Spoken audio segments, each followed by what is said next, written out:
চলে গেল, 2 দিন ভালো ছিল, 2 দিন পর আবার চলে গেল। তো চলে যাওয়ার পরে ওই দিন রাতে আমি ডিসাইডেড যে এর সাথে আমি কি করব, কেমনে সংসার করবো। আমার এত মারে, একটা মেয়েকে যদি নতুন বউ 1 মাস হয় বিয়ে হয়েছে তারা যদি উঠতে বসতে বলে ছেড়ে দিব ছেড়ে দিব ছেড়ে দিব, আমি তো মানসিকভাবে মৃত হয়ে যাইতেছি।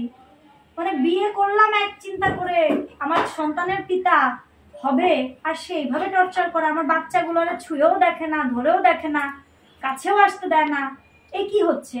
তখন আমি স্ট্যাটাসটা লিখছি যে আমাকে মেরে ফেলতে পারে, যে কারণ ও যেভাবে মারে, যখন মারে তখন ওর চোখগুলো বের হয়ে আসে, ভয়ঙ্কর রূপ।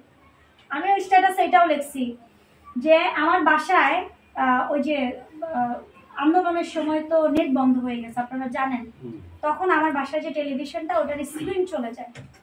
স্ক্রিন চলে যাওয়ার পরে আমি এখানে একটা শোরুম থেকে গিয়ে তাকে নিয়ে গিয়ে 80,000 টাকা দিয়ে স্যামসাং এর একটা টেলিভিশন কিনে নিয়ে আসি, কারণ যারা জায়ানের কষ্ট হচ্ছে, বাচ্চা মানুষ তো। আর জায়ানকে আমি ইসলামিক লাইনে পড়াবো, ওই যে আরবি সবকিছু দেখে আর কি, কি বলে আলিফ বা, তারপরে বিভিন্ন ছড়া, এগুলো শুনে। তো ছেলেটা হয় বোর হয়ে যায়, ওকে খাওয়াতে হয়, হেল্পিং হ্যান্ডটা খাওয়ায়, এগুলো ছাইরা। তো পরে আমি ইনস্ট্যান্ট ওই টিভি ঠিক করতে না দিয়ে আমি টেলিভিশন কিনতে গেছি, তাকে নিয়েই গেছি। টেলিভিশনটা নিয়ে বাসায় ঢুকছি, টেলিভিশন দেয়ালে যে ফিট করতেছে ওয়ার্কার বলি বা ওই শোরুমের ওরা, তারা ফিট করতেছে, সে ঘরে ঢুকেই বলতেছে গালি দিয়ে, আমি গালিটা বলতে চাই না রাসেল মিয়া, গালি দিয়ে বলল তোর কাছে তোর বাচ্চাদের প্রায়োরিটি বেশি, চাওয়ার আগে হাজির টিভি 80,000 টাকা দিয়ে। আমি বললাম এগুলো কি বলতেছো তুমি, আমি কি পাগল? আমার এতিম বাচ্চা নিয়ে তুমি এগুলো বলো কেন? তুমি যখন যা চাচ্ছ তখন তা দিচ্ছি। তুমি ইলিশ মাছ খাবা, 1700-2200 টাকা কেজি ইলিশ মাছ এনে খাওয়াচ্ছি। তুমি পাঞ্জাবি লাগবে, ওই যে পরশুদিন না তার আগে একটা দিছে, ওর প্রত্যেকটা রিলিফ থেকে প্রত্যেকটা পাঞ্জাবি, আরাম থেকে যে ড্রেসগুলো, প্রতিটা ট্রানজাকশন তো আছে আমার কাছে। আমি তো আমার অ্যাকাউন্ট থেকে অথবা আমার বিকাশ থেকে আমি পেমেন্ট করছি, আছে তো ভাই, এগুলো তো আমার মুখের কথা না। আপনারা দেখবেন প্রমাণ, আদালত দেখবে প্রমাণ, আমি যদি মিথ্যে বলে থাকি। তো এই যে বিষয়গুলা, তারপরে সে যখন ওই টিভিটার কথা বললো, তখন আমি যখন বললাম যে আমার এতিম বাচ্চাদের, তখন একটা পর্যায়ে সে আমাকে এইভাবে করে ধাক্কা দিয়ে দেয়ালের সাথে ফেলে দিয়ে সে দরজা খুলছে। আমি বললাম কোথায় যাচ্ছ? সে টেনে হিচড়ে ওই যে 2টা লোক যে টিভি সেট করছে তাদের সামনে আমাকে বেধম পিটাইলো। তারাও সাক্ষী আছে, এখনো আছে তারা এই এলাকায়। বেধম পিটাইলো সেই টেলিভিশন আমাদের সামনে। আমি তখন অবাক হয়ে গেলাম, আমার বাসায় ছুটা বুয়া কাজ করতেছে। শেষ পর্যন্ত আমি বুয়া এবং ওয়ার্কারদের সামনে মার খেলাম। তারপর সে বেরোয় গেল, আমি তাকে আর ফোন দিলাম না। ওই রাতেই আমি ডিসাইড করলাম।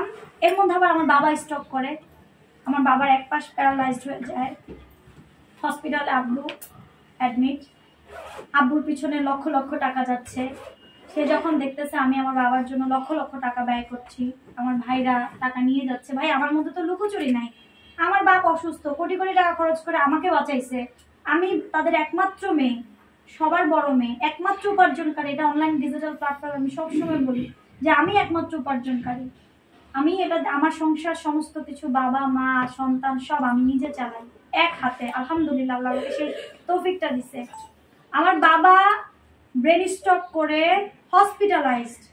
সে এর মধ্যে ওই টেলিভিশনের ঘটনা আমাকে মারে এবং আমাকে বলে যে আমি কেন আমার বাবাকে টাকা দিই, সন্তানদের প্রায়োরিটি দিচ্ছি, সন্তানের জন্য টেলিভিশন কিনতেছি। তখন ওই ডিটেলস সহকারে আমি পোস্টটা করি, যে পোস্টার কথা আপনারা বলছেন। ভোর রাতে পোস্টটা করি, ফজরের নামাজ পড়ি না আমি, তাহাজ্জুদের নামাজ পড়ে কখন জানি কাঁপতে কাঁপতে ঘুমা যায়, ফজরের নামাজটা আর পড়া হয়নি। উঠে শাওয়ার টাওয়ার করে কাঁপতে কাঁপতেই আমি জোহরের নামাজটা পড়ি।